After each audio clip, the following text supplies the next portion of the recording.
that have never driven this racetrack, and we've got 7 of them that have never actually raced on this track, not even a lap before they arrived yesterday. So all to play for, very exciting.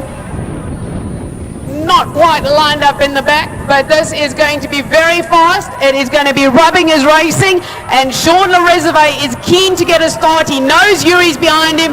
He knows Yuri knows this track very well. And I tell you what, it's Chris Shorto in the turn 1 pay-in car that has put his foot down and moved from third row on the grid straight into second. Raceway has got trouble on his hands. The Signature Motorsports team are very, very quick. Chris Shorter has been included in that team this year, and he is hauling. Yuri is right behind him. Well, actually, the whole Signature team is right behind him at the moment. Raceway doesn't know where to look, but they are through the first 3 corners all in one piece, which is a good start to this race weekend. It is going into Rose Bowl. Raceway, pay in turn 1, that's Shorter. From here it looks like it's Yuri Swart. From Yuri Swart it should be Keegan Masters, Bradley Liebenberg, and after that I lose him very briefly, but we'll have a clean clear view as they come down the back straight. They are hitting a monstrous speeds going down here. Watch out for the toe. There's going to be some interesting braking as they go through. This is going to be tight, and we welcome also Brad Bainfield to Polo Cup Racing. No slouch to racing because he comes from the V's, but the Nashua. Okay, so we've got Bradley Liebenberg is out with a puncher.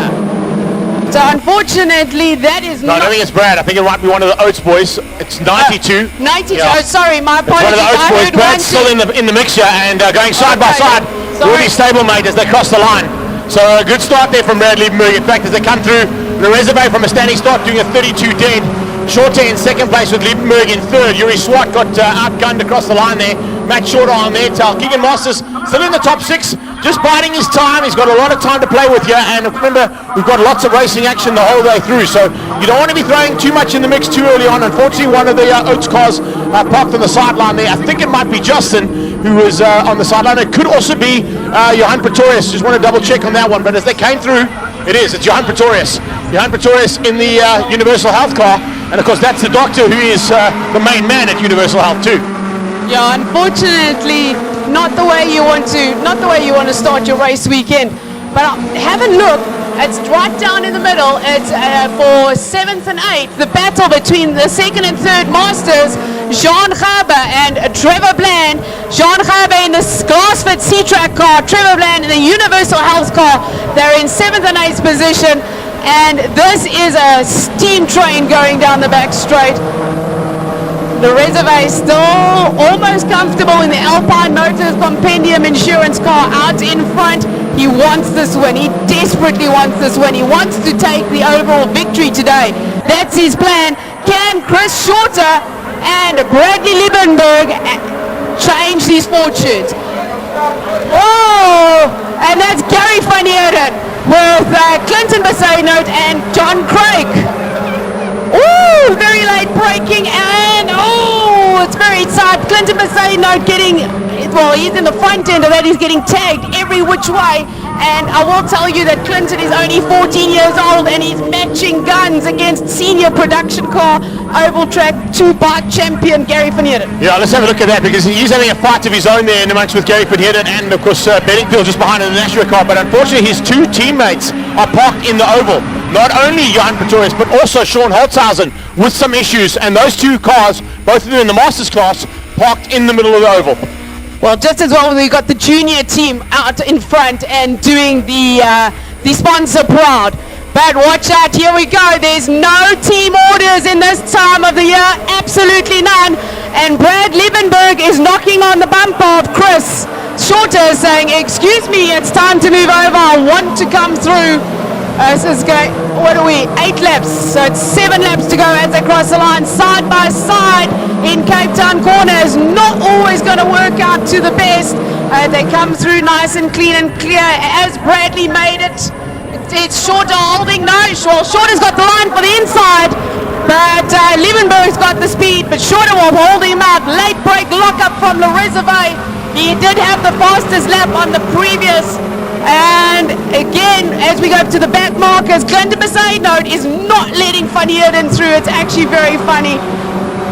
You have a look at the way things are gone. Another car slowing up at the back end there, but I think it might be John Craig who's involved in that. No, it's not. That could be one of the Glasgow cars. It's either Oates or possibly Jean Gerber. No, it's not Jean Gerber. 13 will be one of the Oates boys, so unfortunately one of the Oates boys out of this one. Now as we're heading to Rose Foundation Sweep, I was also looking at the way the guys were braking into turn one. Latest of the break was actually Brad Liebenberg, which allowed him to maintain his second place on track ahead of Shorter. He hasn't been able to win that battle out just yet though, but Shorter is certainly fighting hard to get back at it. The two of them were side by side as they crossed the line. There's now about a car length between Liebenberg and Shorter.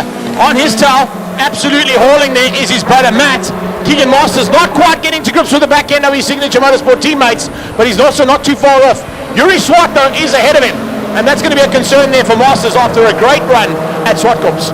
Guess who the fastest person on track was on the previous lap? Me. Darren Oates. Okay, there you go. Darren Oates was the fastest on the track in the previous lap, and I think unfortunately it was a little bit too quick. But down in the front runners, no change at this stage from 1 to 8, but this is the battle you want to watch. Kudavas Yuri moving up closer to Gary Van Heerden and Clinton Besaidnote. Clinton might be 14, he might be the youngest person on track, but he has significant karting, international karting experience and national karting experience. Yeah, just throwing, he's an ex-world karting champion as well. I was getting there. Incredible stuff out of Clinton Besaidnote, but he has got some massive pressure coming from Van Heerden and Kudavas Yuri. Vazuri, one of the best drivers seen out of him. Oh, there you go. Let's just squeeze out the youngster Gary Van Heerden now up on his inside. Side by side through the sweep, heading towards Rose Foundation. He's got the inside line, but will that worry Besaidnote? I don't think so. No. Just can't quite squeeze in there, and that's a tuck in eventually behind Van Heerden. I tell you what, we've got a new game on track. It's called Tip and Run. That's what we're playing out here this afternoon. Well, the train is still leaving the station, and it looks like all the carriages are still coupled and haven't moved an inch. But I tell you what, hats off to Clinton to withstanding the pressure from Gary. We know that Gary's quite exuberant on the racetrack, so that is going to be a really, really great fun. There's changes coming in Cape Town corner. Vazuri's looking left, he's looking right, and there in the mix as well is John Craig and also Justin Oates. Beddingfield ahead of Germany as they come back onto the main straight. We have 5 laps to go, and Gary Van Heerden just staying ahead. Clinton's not letting him get away.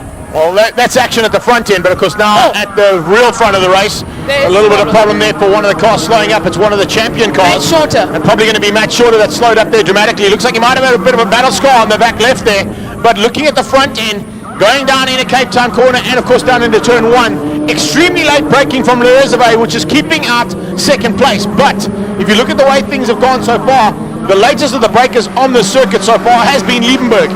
So he's just come from international karting experience with the Formula Kart Stars, where he finished second.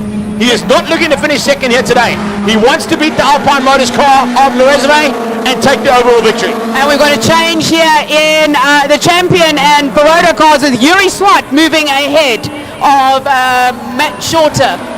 Chris Shorter. So Yuri Swart moving ahead of Chris Shorter. That puts him up into 3rd place, 4th place. So far things are going according to plan for the Signature Motorsport team. But as we saw, a little bit of slowing action there, but let's keep an eye on how things as they cross the line. First two pulling a massive gap now, almost 3 seconds ahead of the rest of the field. It's 2.5 seconds exactly on Chris Shorter. Under pressure though from Keegan Masters. Masters now has ticked them one by one and has slowly made his way to the front end, but I don't think he's got enough time to close in there. But further back, it's 3 by 3 down into what's turn 1 again. Van Heerden hangs on. Just squeezing on the inside there. Once again, Besaidnote just keeping the rest of the field at bay, but he's making it extremely difficult for Oates, and of course on his inside, absolutely amazing drive coming out of the other cars involved in that one. Keep an eye on that little battle. Vazuri's on the inside, eventually sneaks through and makes his way to 3rd place in the second battle on track. Can I do one of my famous predictions and say we might have a change in the lead as they come out of Cape Town corner? Very good possibility, because as I said, Liebenberg has been the best on the brakes out of every single one. He hardly ever locks up. I did see him lock up on the last one. He did. He locked but up he very is badly. so close to the Alpine Motors car there, Le Reserve. I think he might hang on for one or two more laps. We've got a slow-moving car going into Cape Town corner. They've had to change at the last to avoid that car, but it does break the run that Liebenberg had. And remember, he's straight out of a podium in the Formula K series in karting. Yeah, he doesn't want to finish second again. I mentioned that earlier. He finished second in the Formula Kart Stars, and of course now he's in second place, and he's losing ground. There's a problem on the car. He is certainly slowing down. Liebenberg has got a problem. He's not going like he was, and it looks like he might have a similar issue to what his teammate had with Matt Shorter pulling in a pit lane. So that was a slow car on the back straight. That's why I wanted to jump in. Matt Shorter is actually the slow car down that back straightaway into Cape Town corner, and it looks like Liebenberg has got a similar problem. You know what? Matt Shorter's going to stay on track. He knows that we're scored down to 16th place. So if he can carry on and something happens, he's going to get points. There's no doubt about it. If something happens with any one of those other drivers, there's a possibility he'll still get some points in the bag. And that's what you need at this time of the series. You don't want to be throwing any championship points away, no matter how big or small they are, because remember last year, it only went down to a couple of points in the championship. Well, we know Keegan Masters is on the charge. He is in 4th place. Chris Shorter's a bit in no man's land at the moment, and I tell you what, Keegan Masters is bringing Trevor Bland with him, as well as Jean Gaber. So the Masters are coming up slowly but surely, but I don't know that we've got enough laps left to catch the leading pack. Sean is clean and clear. You're not going to catch him. We're not sure what's happened with Liebenberg, but from on Sean's tail to absolutely 5 cars back. Side by side into Cape Town corner they go. It's Chris Shorter with Masters. That's going to be interesting because Keegan is close. 3x3 across the line. That's Keegan Masters. The next battle. Look at that. Trevor Bland side by side, and here we go down onto the braking marker. Jean Gaber going to look around the outside. Can he make it stick? Blandy forces them both to take the longer way around Holzhoek. As they come out of Holzhoek, Blandy just hangs on to that inside line in the Universal car. He's going to try and keep it all together. Oh, a little bit of run onto the dirt there. That was Bland. Bland's got a problem. Bland slows up dramatically, runs onto the dirt. Maybe he got a puncture as well. But unfortunately, Bland is now out of that battle. It was 3 cars fighting hard. Jean Gaber moves up to second place in the Masters now. Clinton Besaidno's off. Very off. He went very wide off. And Gary van Heerden's actually slowed down. He's lost a whole lot of places, and when he went from right up front, chasing, and he's completely loose. He's got dirt all over the track. There's massive dirt there from earlier, but he's slipping and sliding. He's probably got a puncture. Clinton Besaidno, I suppose if we have some rallycross, we're going to get him to drive, because that was bouncy all the way. Closing stages. I said that at Swartkops. These are the TSR polos. They are not the cross polos. So please, guys, stay on the black stuff. You don't want to be going off-road. No. About these cars' handling abilities, but it's always on the black stuff that they... Something. Le Reserve is in for a couple of very, very difficult hard... Oh, as I say that... No! Liebenberg slows again. Whatever the intermittent problem there on Brad's car was, unfortunately, is now costing him dearly. Well, slowed up dramatically. It sounds like a bit of a miss there. It's not firing like it should. And unfortunately, Liebenberg now dropping out of the top 6 hunt. Well, this pretty much gives the win to Le Reserve, barring incident or accident. He's going to do the flag to flag today, which is going to make him ecstatic. He wanted the win. Unfortunately, I don't think he wanted the win this way, at the cost of Bradley coming to... They're very loose around that top corner. All sliding much better through there. Might be a little bit of oil or something there from the 2 cars that went through there previously. I'm not going to say that they did drop anything, but there was a good possibility. Looking at the way things have turned around now that we've lost Liebenberg, all of a sudden Keegan Masters has gone from where he was sitting down in 7th place at one stage. He's up to 2nd with Chris Shorter on his tail. Those are 2 race victors from Swartkops. And they also in the same team, but there's no team orders, so they are going to push it. But I think it's going to be Masters for 2nd and Shorter for 3rd as they come into the last corner before the checkered flag. 10 laps. We promised you fun and action. Well, we've had rallycross, we've had a little bit of oval, we've had a bit of drifting, and we have had certainly lots and lots of fun. The Alpine Motors Compendium Oakley car coming to the finish. A very ecstatic master. Sean Lareserve takes the flag. Thank you for coming. Keegan Masters up into second. Chris Shorter will take home third. That'll be followed by Yuri Swat, Trevor Bland, Jean Harvard, Trevor Bland, and unfortunately for Bradley Liebenberg, he's dropping down. Here he comes. Here he comes. Just finished ahead of Kudavasuri and Daniel Dermody. Brad Benningfield, John Craig, another Cape Town man, and looks like, yep, just making it through their Clinton Beside note after he's off. So he managed to still finish across the line. Then we've got Simon Need, all the way from, a long way away from here, hey? Mauritius. Not too far away from here, actually, but from Joburg it was a bit further than what he had to drive, so not too far away from Cape Town. But congratulations to him. He's all part of the international field we've got with the Engine Volkswagen Cup this season. Looks like Jerry van Heerden is going to lose out to his son again. Yes, Ethan van Heerden, the birthday boy, our last classified car coming across the line. There's still two cars on track. They're going to try and nurse them to the line. One, I think, is going to be Liebenberg, if I'm not mistaken. This should be Brad, yes. Brad does get the line and takes the flag, and so does Gary. So points, they get the points, which they want. Shorter wasn't able to finish, so they've got points. And let me tell you, we say it every year, it comes down to the